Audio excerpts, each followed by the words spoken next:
Saturday morning, it's time to talk technology with our tech expert, Luis Alvarez. He's CEO of the Alvarez Technology Group. Online, it's alvareztg.com. And Luis, welcome back to the program. Thank you, my friend. How are you today? Doing pretty good. It is the first weekend of May, month number 5 of 2026. Yeah. How about that? Yeah, only 3 days to Cinco de Mayo. That's I'm right. very excited. Looking forward to that. And then we have this weekend, today and tomorrow, the good old days down in Pacific Grove is going on Lighthouse Avenue. That's the annual art festival and street fair and everything like that. Yeah, I'm very familiar with it. When I was in the Air Force and stationed in at DLI, I had the privilege of managing the Student Honor Guard. Oh, neat. And every year we would, the students at DLI the Air Force students would dress up and come down and parade on the streets. It was a lot of fun. That's right. It was a really good family-friendly event. Yeah, that was the 10 a.m. parade, which is going on about right now. And they'd be in their dress blues, right? Yep, exactly. Yeah, they've always got a group from, well, let's see, you get Air Force, Army, Navy, and Marine Corps that all participate in the parade every year. And I think even the Coast Guardsmen do as well sometimes. So always a lot of fun. So Absolutely. I highly recommend it. Yeah, I'll be heading down there after our broadcast this morning. Hey, we've got a bunch of things to talk about, so let's go ahead and dive into it. First off, Anthropic's Mythos cybersecurity AI model. What is going on with that, and what does that mean to people who might be interested in using it, and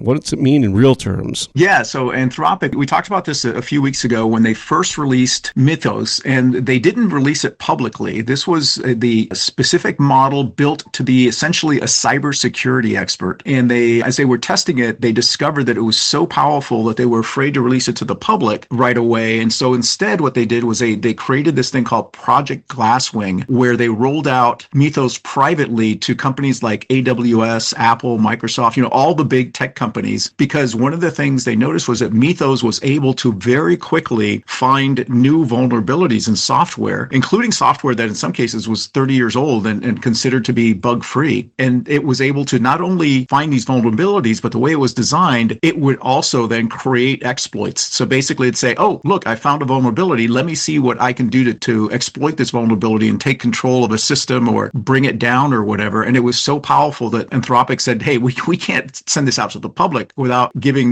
these companies a chance to test it against their software and fix any bugs. And one example was Firefox, which is a very popular browser that people use. It found 181 vulnerabilities within minutes and then later found 29 more. So the folks at Firefox were able to patch those as they were discovered, but there's still a lot of companies that are testing their software. And, the concern is that at some point, Mythos is going to get out into the public, and then the cyber criminals will start using it to exploit software that maybe hasn't been patched yet. So it's one of those things that as cybersecurity experts, we've been worried about with AI for the last 3 years, and now it's finally here. Okay, well, we're going to have to keep an eye on that one and see how it develops, and not necessarily in a good way as you're describing it, Luis. Yeah, it's a scary prospect. And, banking, the FDIC has been warning banks to be very careful and make sure that they have all of their protections in place, because they suspect that these vulnerabilities are going to be discovered and people will be able to exploit them, do things like take control of desktops, take control of entire systems. Hey, one of the things we also wanted to hit on was that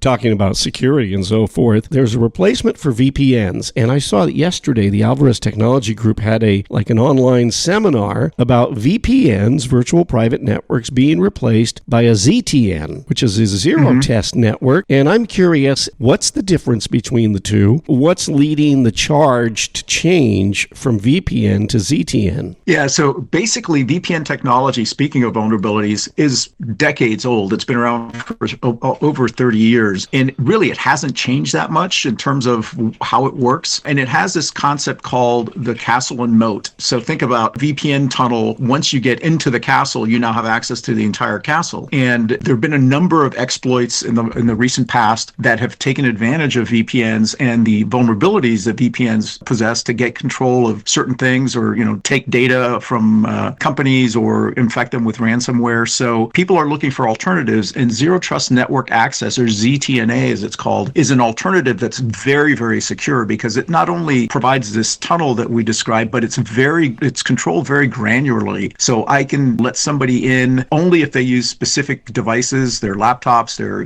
tablets or phones, and they only can access those specific things that I want them to access.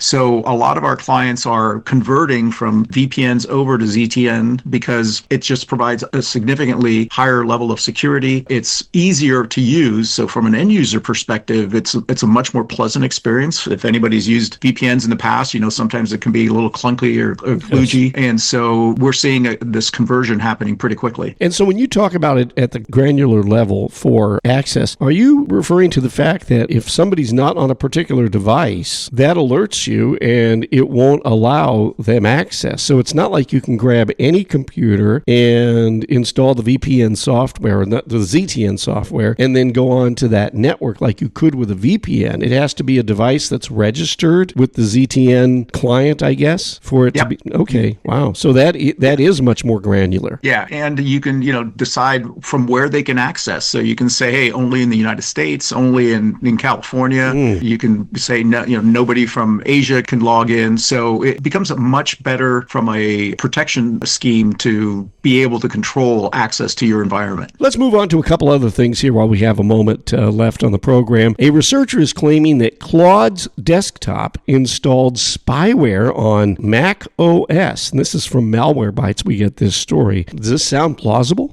I highly doubt it. I mean, Claude Desktop is a piece of software that Anthropic makes. People are familiar with Claude as a service online, but they've released an agent that you can actually install on your desktop that can do a bunch of different things. It's called Cowork, and it allows you to interact with other applications that you have, which you can't do with the cloud-based version. But it's very strictly controlled. I doubt seriously that Anthropic secretly installs spyware when you install Claude Desktop. Now, there are controls that they have in place. So Claude Desktop, even though it's on your PC, still communicates with Anthropic because it needs to in order to do some of the things that it can do. But I wouldn't consider that to be spyware by any stretch of the imagination. All right. Now, here's one that we want to share with everyone to watch out for. This is about a malicious trading website that's dropping malware onto people's browsers that hands their browser to the attackers. And it's something called Needle Stealer. Have you heard about this? Yeah, I have actually. This is kind of a new play on an old technique that's been around for a while. But what it does is it quietly installs itself through a browser, and then it can start stealing your information, that everything from anything that's in your browser data. So login sessions, if you store your cryptocurrency wallet through your browser, can get access to that. And it's an info stealer is what they call these type of malware devices, but it works through your browser. So, the only way you can be infected is if you install the extension, either deliberately or accidentally. So if you ever go to a website and it says, hey, click here to install this extension, and you don't know what it is, don't click there.